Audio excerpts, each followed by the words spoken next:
मात श्री नर्मदे हर नर्मदे हर नर्मदे हर। आज हम लोग परिक्रमा के लिए श्री गजानन महाराज संस्थान में आए हैं। ओंकारेश्वर में स्थित यह गजानन महाराज जी का आश्रम, यहाँ पे उनकी बड़ी महिमा है। यहाँ पे काफ़ी अच्छे से सेवा भी देते हैं। साथ में माँ नर्मदा जी यहाँ पर साक्षात गजानन महाराज जी के सानिध्य में यहाँ पे एक बना हुआ उनका श्री विग्रह, एक झांकी यहाँ पर है।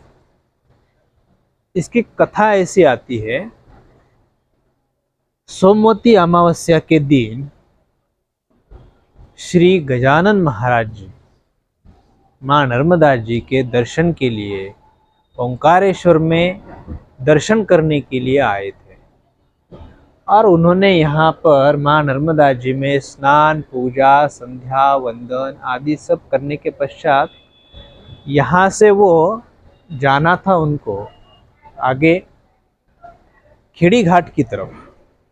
और खेड़ी घाट की तरफ जब जाना था उनको तो उन्होंने नाव का सहारा लिया। उस जमाने में गाड़ियां तो थी नहीं, ऐसी बात नहीं है,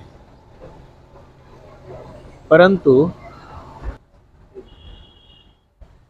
उस समय उन्होंने नाव का सहारा लिया और नाव में बैठकर, नाव में अन्य और 4 सवारी भी थी जो उनके सानिध्य में बैठी हुई थी, और फिर वो आगे बढ़ने लग गए। बढ़ते बढ़ते एक चट्टान पे पत्थरों के सानिध्य में नाव टकराने के कारण कुछ ऐसी स्थिति बन गई कि नाव डोलने लग गई, और डोलने मात्र से फिर नाव में थोड़ा पानी भरने लग गया तो वो नाव और डिलडोल करने लग गई, तो और हिलचाल होने से नाव में पानी भरने लग गया।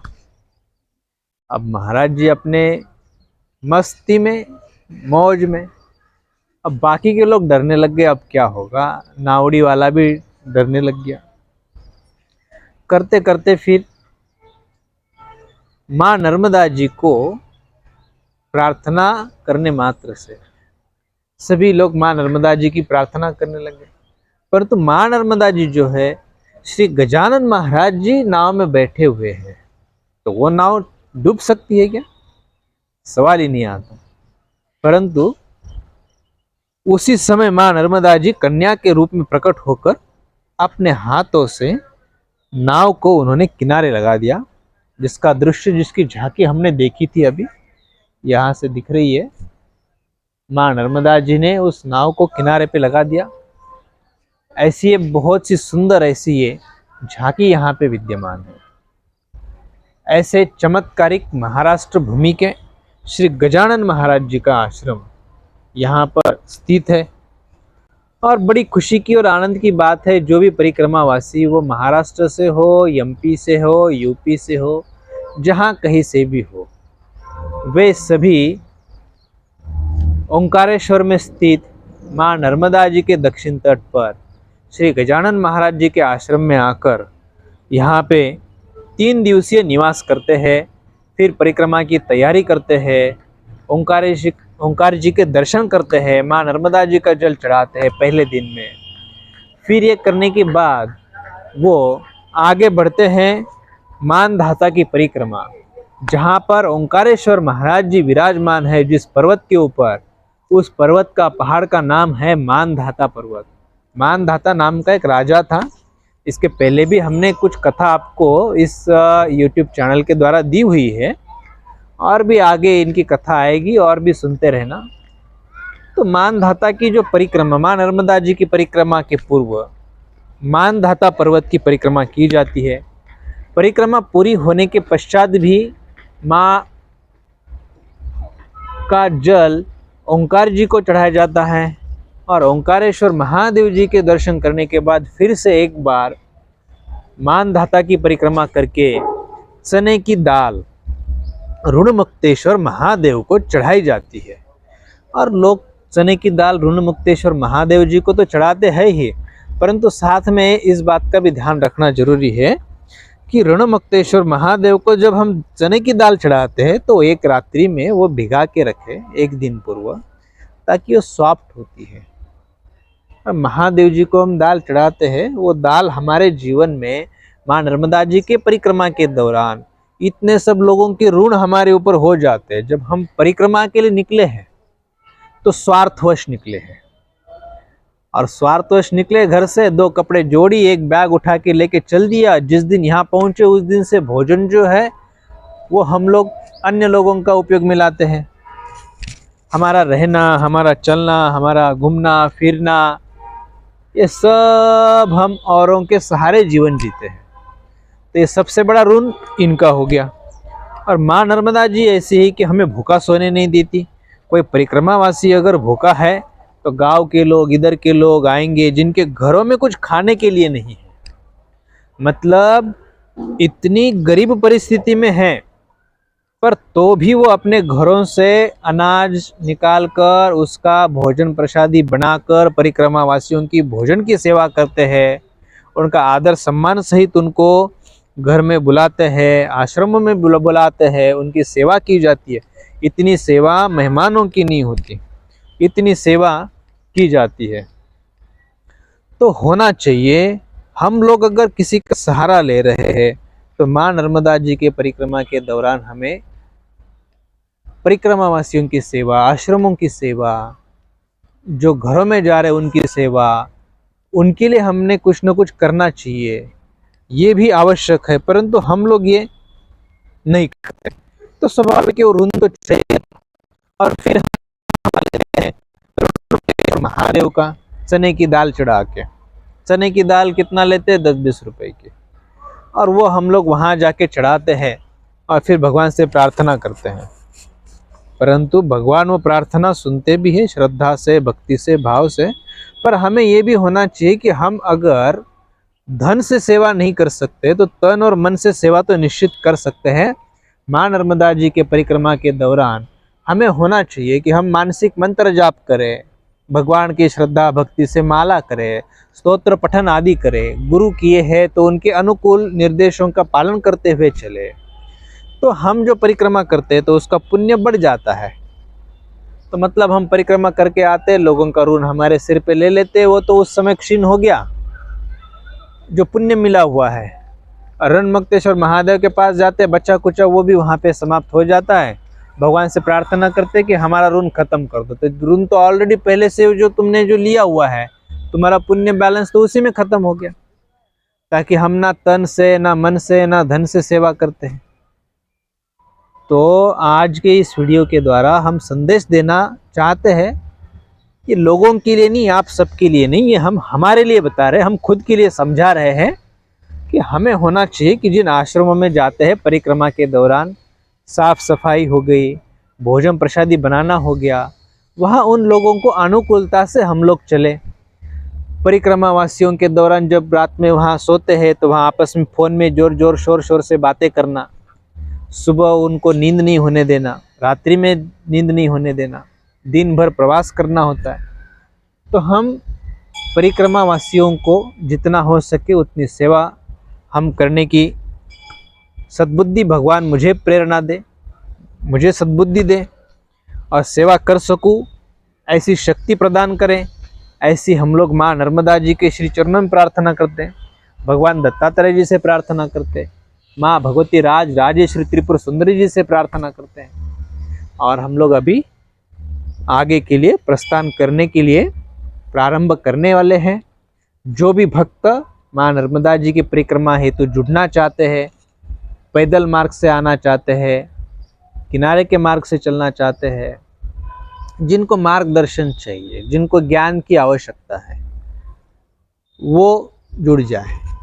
ज्ञान, फ्री का ज्ञान हजम नहीं होता, वो पल्ले नहीं पड़ता। इसलिए फ्री का ज्ञान हम नहीं देना चाहते, हम किसी को ज्ञान नहीं देना चाहते। हमारे जीवन के जो अनुभव है, हमारे जीवन में जो घटनाएं घट रही है, उसको हम लोग जिनको आवश्यकता है उनको देना चाहते हैं। कईयों की होती है कि महाराज जी इसकी जानकारी दो, उसकी जानकारी दो। तो हर एक व्यक्ति को हम फ़ोन पे इतनी जानकारी बातें करेंगे तो हमारा जीवन हम कब जिएंगे। और सबके फ़ोन आते हैं, अब 10 लोगों के साथ में एक बात करना तो वो समय भी, और एक ही बात 10-10 बार कैसे कर सकते हैं। तो जिसके चलते इस श्रीधाम आश्रम यूट्यूब चैनल द्वारा आप सबको जिनको आवश्यकता है वो इस यूट्यूब चैनल के द्वारा जानकारी ले सकते हैं। इस यूट्यूब चैनल को सब्सक्राइब कर लीजिए और अन्य तिथि विधियों की जानकारी, माँ नर्मदा जी के परिक्रमा की जानकारी, अन्य जानकारी भी आप ले सकते हो। अभी कोलकाता हो गया, एमपी हो गया, यूपी हो गया, अन्य कई जगहों से लोग हमारे साथ में परिक्रमा में चल रहे हैं। कई गुजरात से है, कई बड़ौदा से है। एक दादाजी हमारे साथ में है जिनकी उम्र है 73 साल, और पिछली बार उन्होंने हमारे साथ परिक्रमा की थी। उन्होंने मात्र 78 दिन मतलब 78 डेज में उन्होंने परिक्रमा पैदल की थी, जिस समय उनकी उम्र होगी 71 और अभी उनकी उम्र है 73 साल। अब वो हमारे साथ में परिक्रमा में निकले। दादाजी आइए इधर, ये दादाजी है, उनके दर्शन आप कर लो। और दिन का इतना चलना घूमना फिरना, और ऐसा भी नहीं है कि दादाजी जो है किसी घर में परेशान है बच्चों से, या फिर घर में जमती नहीं है। अब कईयों का समझ तो है कि जीवन में दादाजी को घर में पटती नहीं होगी, घर में झगड़े होते होंगे, या फिर और कोई समस्या हो गई जिसके लिए दादाजी जो है वो परिक्रमा में आ चुके हैं। ऐसा नहीं है। दादाजी के बच्चे अच्छे पढ़े लिखे हैं, अच्छी जगह पे है, देश विदेशों में काम करते हैं, घरों में अच्छा परिवार है। हर दिन उनको फ़ोन में पूछते कैसे है क्या है, पूरी व्यवस्था के साथ में उनको विदेश से उनको स्लीपिंग बैग क्या क्या क्या सब सामग्री उन्होंने भेजा हुआ है। बच्चों ने अच्छी सेवा करते हैं, बच्चे भी अच्छे आज्ञाकारी है, पर तो भी उनकी भक्ति है, और भक्ति मार्ग होने के कारण वो आज माँ नर्मदा जी परिक्रमा के लिए हमारे साथ में चल रहे हैं। 2 साल से तो वो हमारे लिए रुके थे कि आपके साथ परिक्रमा करनी, आपके साथ परिक्रमा करनी, आपके सानिध्य में आना है, ताकि हमें तीर्थों का ज्ञान हो, हमारी भक्ति बढ़े, हमारा ज्ञान बढ़े। जिसके चलते वो हमारे साथ में, हमारे सानिध्य में, वो खुद मुझे लेके आए। हम परिक्रमा के लिए नहीं आए, दादाजी उनके साथ में, उनके सानिध्य में हमें लेके चल रहे। ऐसा ये दिव्य माँ नर्मदा जी का परिक्रमा का क्षण अभी आ चुका है, और जल्द ही हम लोग अभी यहाँ ओंकारेश्वर से प्रस्थान कर रहे हैं। जो भी भक्तों को श्रीधाम आश्रम से जुड़ना है, इस परिवार से जुड़ना है, वो नीचे दिए गए नंबर पे संपर्क करें और आश्रम से जुड़े रहे, बने रहिए, समय समय पे इसकी जानकारी लेते रहिए। देखिए, आज श्री गजानन महाराज जी के आश्रम में ओंकारेश्वर में स्थित इतनी साफ़ सफाई करने में लगे हुए। देखो, ये माता जी यहाँ पे साफ़ सफाई कर रही है। पीछे इस तरफ भी देख लो, वो झाड़ू लगा के अच्छे से साफ़ सफाई करवा रहे हैं। परंतु कुछ बुद्धिजीवी जो है माँ नर्मदा जी के तट पर स्वच्छता की जगह पर, जहाँ पर बैठते हैं चलते हैं, वहीं पर पानी पी के ऐसे बोतलें फेंक देंगे और चल देंगे। आज तक ऐसा आश्रम कहीं हमने देखा नहीं है जिस आश्रम में इतनी स्वच्छता रखी जाती है।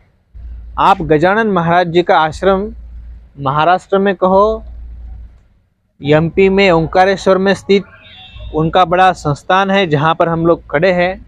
इस संस्थान में भी देखेंगे आप, तो भी हर समय आपको एक पान का पत्ता नीचे मिलने नहीं देंगे, इतनी सफाई होती है। ज़्यादा स्वच्छता और पवित्रता की ओर ध्यान दिया जाता है। परंतु हम लोग बाहर से आके उनको सहयोग देने की जगह पे कहीं ना कहीं इस प्रकार हम लोग फैला देते हैं। तो भगवान हमें सद्बुद्धि दे, और इस प्रकार के जो कर्म हैं वो हमारे हाथों से नहीं हो, ऐसी हम लोग प्रार्थना करते हैं। और ज़्यादा से ज़्यादा माँ नर्मदा जी का उत्तर तट, दक्षिण तट साफ सुथरा, स्वच्छता, पवित्रता, बिना साबुन, बिना केमिकल शैम्पू हम लोग स्नान करें।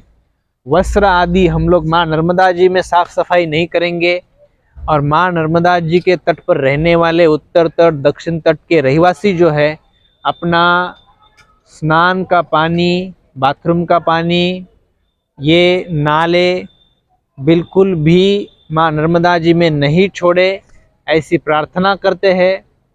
और आप सभी को यह संदेश देते हुए माँ नर्मदा जी का स्वच्छता अभियान में आप सभी लोग हमें सहयोग दें, ऐसे आप सभी को प्रार्थना करते हुए मात श्री नर्मदे हर, नर्मदे हर, नर्मदे हर। ये आप सभी को मात श्री नर्मदे हर, नर्मदे हर, नर्मदे हर।